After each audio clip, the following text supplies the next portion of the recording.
Please, stop pushing, I really can't take it anymore. The concert venue was packed with people, but the man behind me was clinging to me like a leech. And of all things, I was wearing a miniskirt today, which only encouraged him to take advantage of the situation. He actually lifted my skirt, pressing tightly against my buttocks. Just then, someone in front of me bumped into me, and I stumbled backward. The next second, I felt something slide in, and my body instantly froze. My name is Mandy, a die-hard fan. So, in order to be noticed by my idol in the crowd, I completely went all out today. I not only wore the heaviest makeup, but also my most daring outfit. A deep V-neckline revealed a dazzling expanse of white skin, swaying with every step. The bottom half consisted of a miniskirt that barely covered my thighs, paired with pure white stockings that tightly hugged my legs. I was certain I was the most eye-catching person in the entire venue. But when I arrived at the venue, reality hit me hard. The entire stadium was packed to the brim, and I was instantly swallowed by the surging crowd. Forget about my idol noticing me, I couldn't even move an inch. All I could do was desperately stand on my tiptoes and scream at the top of my lungs, "Husband, take me away." Unexpectedly, this innocent remark attracted the worst kind of trouble. My idol didn't notice me, but it attracted a disgusting pervert. After I shouted those words, I felt someone behind me bumping into me repeatedly. At first, I thought it was just accidental contact due to the crowd. After all, bumps and jostles are normal in such a place.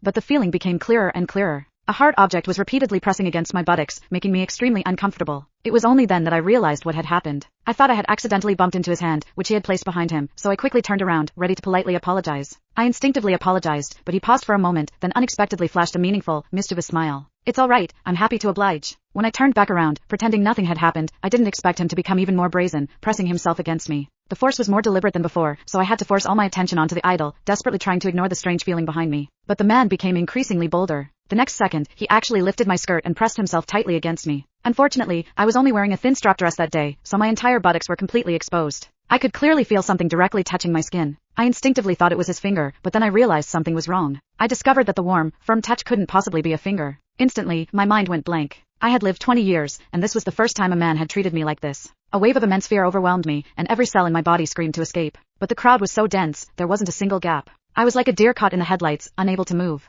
I instinctively tensed my entire body, trying to resist the fear with my rigid posture. The moment my buttock muscles tightened, I inadvertently clamped down on that so-called finger, and a strange tingling sensation instantly spread through me, making my face flush. What confused me even more was that I didn't reject this feeling. In fact, deep down, a hidden sense of anticipation arose. The man behind me obviously took this as tacit consent, so he became even more audacious, repeating the action several times until the foreign sensation could no longer be ignored. I'm a sheltered college student, always following the rules, but today, at a crowded concert, I was manipulated by a complete stranger. Instantly, an indescribable feeling of humiliation surged through me. I wanted to cry out, but my throat felt like it was being squeezed by an invisible hand. I couldn't make a sound. Even worse, the force behind me pressed the thin strap tightly against my body, and a strange, sharp pain spread through my limbs, lingering stubbornly. The next second, I involuntarily let out a soft moan. The immense shame made me want to disappear on the spot, so I bit my lip hard, desperately suppressing the sound that threatened to escape, my throat aching. The deafening music and the frantic screams around me became his perfect cover. Everyone's attention was focused on the stage.